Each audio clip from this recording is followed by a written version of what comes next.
श्री शिवाय नमस्तुभ्यम। हम सबको पता है कि 26 अक्टूबर को कार्तिक मास की 10वीं तिथि पड़ रही है। बहुत ज़्यादा मैसेज आए थे इस चीज़ को लेके, भैया पूज्य गुरु जी की एक जो कथा है जिसमें तुलसी माता की लकड़ी को हमें जलाना है, बट हम हर बार जलाने की कोशिश करते हैं, वो लकड़ी नहीं जलती है, ना तो घी में डुबा के जलती है, ना ही कैसे भी जलती है। तो उसका कोई आसान सा तरीका बताएं। तो आपको ये गलती इस बार नहीं करनी है। 90 वर्षों बाद ये कार्तिक मास की 10वीं तिथि पड़ रही है, तो करके ज़रूर देखिएगा इस उपाय को। साथ ही साथ हम लोग ये भी बात करेंगे कि तुलसी माता की जो लकड़ी है उसे आपको लेना कहाँ से है और जलाना कैसे, ठीक है ना। चलो बहुत ही ध्यान से सुनिएगा, बहुत ही स्पेशल सा, कौन सी दिशा होगी लकड़ी की, कौन से समय जलाना है, इन सभी की बात करेंगे। तो सबसे पहले यहाँ पे आपको फर्श पे मैंने रखा हुआ है यहाँ पे तुलसी माता की लकड़ी। जानबूझ करके मैंने ऐसी लकड़ी दी है ताकि आप समझ पाओ, है ना। कुछ लोग बहुत पतली पतली लकड़ी लेते हैं जिसमें समझ नहीं आता है। तो आपके घर में तुलसी माता का जो पौधा सूख जाता है उसे आप संभाल के रख लिया करो,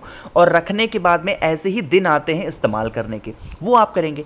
अब जो तुलसी माता की लकड़ी होगी, यहाँ पे मैं कुछ बनाने जा रहा हूँ, उस चीज़ को बहुत ध्यान से देखिएगा, है ना।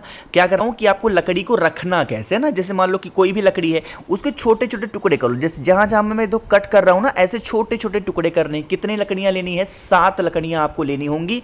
और लेने के बाद में आपको कुछ इस प्रकार से, वो 7 तो गुरु जी ने कहा है, आप 7 ले लो, 9 ले लो, 11 ले लो, है ना। ऑड नंबर में आप ले सकते हो, ठीक है ना। ऐसे लकड़ी ना, एक के बाद में एक को लकड़ी को आप जोड़ते जाना ऐसे से करके, ठीक है ना। छोटी छोटी जोड़ दिया। जोड़ने के बाद में आपके पास में कच्चा सूत हो, कच्चा धागा हो, तो आप चाहो तो बांध भी सकते हो, कोई इशू नहीं है, कोई दिक्कत नहीं है ना। लेकिन जो लकड़ी आपने ली है उसके साथ में लकड़ी अच्छे से जले, हमें जरूरत पड़ती है कॉटन की, जिसको हम लोग क्या बोलते हैं? रुई बोलते हैं। इसी रुई को लेना है, और जो लकड़ी आपने ले रखी है ऐसे से करके, उसी लकड़ी के ऊपर आपको उस कॉटन को क्या करना है? अच्छे तरीके से लपेट देना। जब कॉटन को लपेट दोगे ना लकड़ी के ऊपर, तो क्या होगा कि ये जो लकड़ी होगी वो लकड़ी के तरीके से नहीं रह जाएगी, फिर वो एक बत्ती बन जाएगी। और आपको पता है कि बत्ती कितने अच्छे से जलती है, समझ रहे हो मेरी बात को? नहीं, लकड़ी को लेंगे तुलसी माता की, उसके ऊपर रुई को लपेट देना, कॉटन को अच्छे तरीके से लपेट देना, ठीक है ना। लपेटने के बाद में क्या करना है? आपके पास में होना चाहिए एक मिट्टी का दिया। मेरी बात यहाँ पे दिशा का बहुत बड़ा खेल है, तो मेरी बात बहुत ध्यान से सुनिएगा। जब आप तुलसी माता की लकड़ी को, जो भी दीपक आपके पास में है, उस दीपक के अंदर रखोगे, तो एक चीज का ध्यान रखेंगे, लकड़ी का जो मुख होगा वो साउथ डायरेक्शन नहीं होना चाहिए। वो कौन सी दिशा में होगी? पूर्व दिशा। मेरी बात समझिएगा, हर बार मैं आपको बताता हूं कौन सी दिशा होनी चाहिए, उत्तर दिशा, उत्तर दिशा। बट यह दीपक जलाने के लिए जो लकड़ी की दिशा होगी, कौन सी होगी? पूर्व दिशा होनी चाहिए, ठीक है ना। इतना लगा लिया। अब बात करते हैं कि इसके अंदर आप भरोगे क्या। तो सबसे अच्छी और सबसे अच्छी चीज क्या होती है? घी होती है ना। घी को आप दीपक के अंदर तो डालोगे ही डालोगे, साथ ही साथ जो लकड़ी होगी उस लकड़ी के ऊपर भी अच्छे तरीके से घी को लगा दोगे। जब घी लगा दोगे तो लकड़ी जो है तुलसी माता की ना बहुत अच्छे तरीके से जलेगी, ठीक है ना। दीपक आपका रेडी है पूरा बन करके। अब एक आप थाली लेना, है ना, घर में थाली होगा, उस थाली को लेना, और थाली के अंदर क्या करोगे? दीपक को रख देना। और कहाँ पे लेके जाओगे? आपको इसको लेके जाना है किसी भगवान के मंदिर में। भगवान मतलब कौन? भगवान सत्यनारायण हो, भगवान हरि हो, भगवान विष्णु हो, इन सभी लोगों के मंदिर में से कोई भी दिख जाए आपको, उनके मंदिर में जाना। शिव मंदिर नहीं जाना, इस चीज का विशेष ध्यान दीजिएगा। महादेव के मंदिर में तुलसी माता की लकड़ी को जलाने नहीं ले जाना है, वरना फिर आपको बहुत बड़ा पाप लगने वाला, ठीक है ना। तो महादेव के मंदिर को छोड़ करके किसी भी देवता के मंदिर में जाएं, भगवान सत्यनारायण के, और उनके सामने आप उस दीपक को जला करके और वहां पे आरती उतार दें, है ना। आरती किसकी? भगवान विष्णु की, भगवान हरि की, जिन भी की आरती उतारनी है, आरती उतार देना, ठीक है ना। जब वह दीपक ठंडा हो जाए, वहीं मंदिर में छोड़ करके या फिर किसी भी नदी, तालाब, सरोवर में उस दीपक का विसर्जन भी कर सकते हो, ठीक है ना। तो करके देखिएगा, यह उपाय कभी नहीं करते हैं, सिर्फ और सिर्फ 10वीं तिथि पे करते हैं। वो भी कौन सी 10वीं तिथि? कार्तिक महीने की 10वीं तिथि को इस उपाय को किया जाता, ठीक है ना।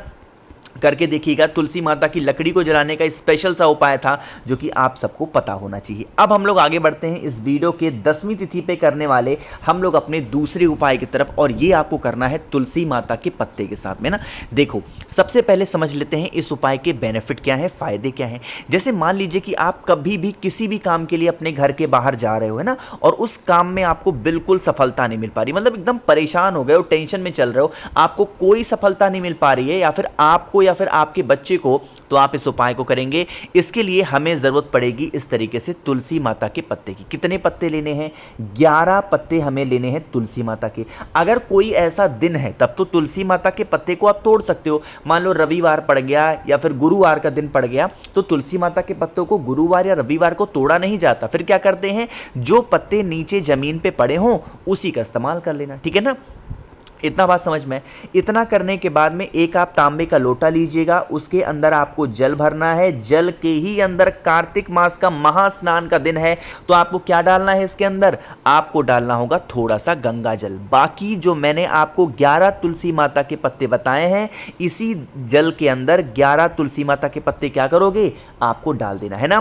फिर आप इस कलश को यहां से उठाना, और उठाने के बाद में लेके कहां पे जाओगे? किसी भी, फिर से किसी भी देवता के मंदिर में, चाहे भगवान हनुमान जी हो, ठीक है ना, भगवान कृष्ण हो, भगवान विष्णु हो, भगवान हरि हो, भगवान राम हो, भगवान कृष्ण हो, किसी के भी मंदिर, लेकिन वो देवता होने चाहिए, देवी माता के मंदिर में लेके नहीं जाएंगे। साथ ही साथ भगवान शिव के मंदिर में लेके उस कलश को नहीं जाएंगे। उनके सामने लेके जाना और उस कलश को रख देना, ठीक है ना। रखने के बाद में जो आपकी विनती हो, जो आपकी प्रार्थना हो, जो आपकी मनोकामना है, उस कामना से उनसे विनती करेंगे, प्रार्थना करेंगे। थोड़ी देर के बाद में फिर उस पूरे कलश को उठाना, और आपके घर के आसपास में कोई सा भी पेड़ हो, कोई भी वृक्ष हो, हरा भरा पेड़ होना चाहिए, उसके नीचे अगर ले जाकर के आप डाल देते हैं, कार्तिक महीने की 10वीं तिथि का यह उपाय आपकी बरसों पुरानी जो मनोकामना होती है, जो विशेष होती हैं, उन्हें पूरा करने के लिए बहुत स्पेशल और बहुत प्यारा होता है, ठीक है ना। तो भूलना नहीं है, करना सभी को है। 2 उपाय आपको समझ में आ गए होंगे। आगे बढ़ते हैं अब इस वीडियो के हम लोग अपने तीसरे उपाय की तरफ। लेकिन कैसे करना है और कहाँ पे करना है, इसकी बात हम तब करेंगे जब आप सभी लोग करेंगे वीडियो को लाइक, और मेरे जितने भी भाई बहन आवाज़ मेरी पहली बार सुन रहे हैं, चैनल को ज़रूर सब्सक्राइब करेंगे, है ना। देखो, सबसे पहले तो हम लोग इस उपाय के बेनिफिट समझ लेते हैं, फ़ायदे, कि इस उपाय को आप करते हो, करने जाते हो तो फ़ायदा क्या होगा। इसके 2 फ़ायदे हैं।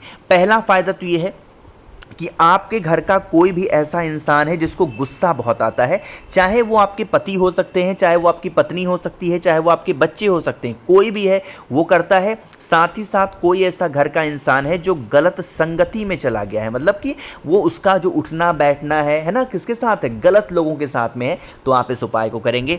उसके लिए हमें लेना है 31 चावल के दाने। ये जो उपाय आपको बताने जा रहा हूँ, ये सिर्फ और सिर्फ 10वीं तिथि को करते हैं, किसी और भी दिन नहीं करते हैं। तो 31 चावल के दाने लेंगे, साथ ही साथ 31 बेलपत्र भी लेंगे। बेलपत्र चाहो तो जो महादेव के शिवलिंग के ऊपर चढ़ी है उसको भी इस्तेमाल कर सकते हो। और अगर आपको बेलपत्र एक भी नहीं मिल पाती है, तो जो आपने 31 चावल के दाने लिए थे उसमें बेलपत्र की जगह पे 31 चावल के दाने और जोड़ दोगे तो कितना हो जाएगा? 62 चावल के दाने लेंगे। अगर बेलपत्र नहीं मिलती तो 62 चावल के दाने, और अगर बेलपत्र मिल जाती है तो 31 चावल के दाने और 31 बेलपत्र। अरे समझ में आ रही क्या मेरी बात? ठीक है ना। फिर तांबे के लोटे में नॉर्मल सा जल भरेंगे अपने घर से, और पहुंच जाना सीधा महादेव के शिवलिंग के पास में। फेस रखेंगे उत्तर दिशा, नॉर्थ डायरेक्शन, है ना।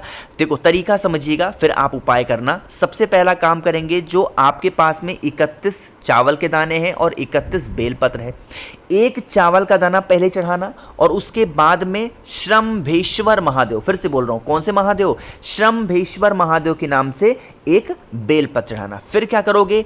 फिर एक चावल का दाना, फिर बेलपत्र, फिर चावल का दाना, फिर बेलपत्र, फिर चावल का दाना, फिर बेलपत्र। इसी तरीके से पहले चावल फिर बेलपत्र, एक के ऊपर एक, एक के ऊपर एक आपको रखते जाना है। श्रम्भेश्वर महादेव का स्मरण करना है। सब कुछ करने के बाद में जब आप जल चढ़ा रहे हो तो महादेव से यही विनती करेंगे, यही प्रार्थना करेंगे, हे शिव शंभु भोलेनाथ, हमारे घर में ऐसी समस्या है, ऐसी प्रॉब्लम है, लोग गुस्सा करते हैं, लोग चिल्लाते हैं, आप इनकी सभी आदतों को सुधार दें। कुछ इस तरीके से प्रार्थना करके और उसके बाद में फिर आप अपने घर की तरफ जा सकते हो, ठीक है ना। 3 उपाय आपको समझ में आ गए। एक आखिरी उपाय की हम लोग बात कर लेते हैं, जो कि यह उपाय बहुत स्पेशल होता है, और सिर्फ यह उपाय भी कब करना होता है? 10वीं तिथि के दिन ही करना होता है, ठीक है ना। इसके लिए हमें बहुत ज़्यादा दाने की ज़रूरत नहीं है। यह उपाय भी किसी भी इंसान को सुधारने के लिए, किसी भी इंसान को ठीक करने के लिए बहुत स्पेशल होता है, बहुत प्यारा होता है। इसके लिए आपको लेने होंगे इस तरीके से काले तिल। कितने? 7 दाने काले तिल के लेने हैं, इससे ज़्यादा मत लेना, ठीक है ना। 7 दाने काले तिल के लेंगे और फिर आपको एक बेलपत्र लेनी है और उस बेलपत्र के बड़े पत्ते के ऊपर 7 काले तिल को क्या करोगे, रख देना है ना। फिर आप इस बेलपत्र को उठाना, तांबे के लोटे में जल भर लेना और सीधा पहुंच जाना महादेव के शिवलिंग के पास में। फेस रखिएगा उत्तर दिशा, नॉर्थ डायरेक्शन। जो प्रॉब्लम आपकी चल रही है, आपके परिवार की चल रही है, आपकी चल रही है, उसकी कामना से महादेव के शिवलिंग के ऊपर उस एक बेलपत्र को समर्पित करके एक नाम लिया जाता है 10वीं तिथि के दिन। अभी अभी मैंने आपको बताया, शंभेश्वर महादेव के नाम से पूरा का पूरा जल चढ़ा देना और यही जल बहता बहता जलाधारी से नीचे गिरेगा। इस जल को रोक लेना, अपने पूरे घर में उस जल का छिड़काव कर देना, ठीक है ना। यकीन मान लीजिए आपके घर की जो किस्मत होगी वो ज़रूर बदल जाएगी, है ना। 4 उपाय की हमने बात की। एक छोटी सी बात और आपको समझा दूं कि जैसे जो तुलसी माता की लकड़ी जलाने का जो उपाय था ना, ये हमें सुबह के टाइम भी आप कर सकते हो अगर टाइम मिलता है, या फिर आप शाम को करो। मैं तो कहूँगा कोशिश करना शाम के टाइम करने की, क्योंकि उपाय जो दीपक वाला होता है उसका महत्व शाम के टाइम पर ज़्यादा होता है। तो वीडियो पसंद आई हो तो लाइक करिएगा। कुछ पूछना है, नहीं समझ में आया, नीचे कमेंट सेक्शन में पूछो। और मेरे जितने भी भाई बहन आवाज़ मेरी पहली बार सुन रहे हैं, चैनल को ज़रूर सब्सक्राइब करेंगे। श्री शिवाय नमस्तुभ्यम।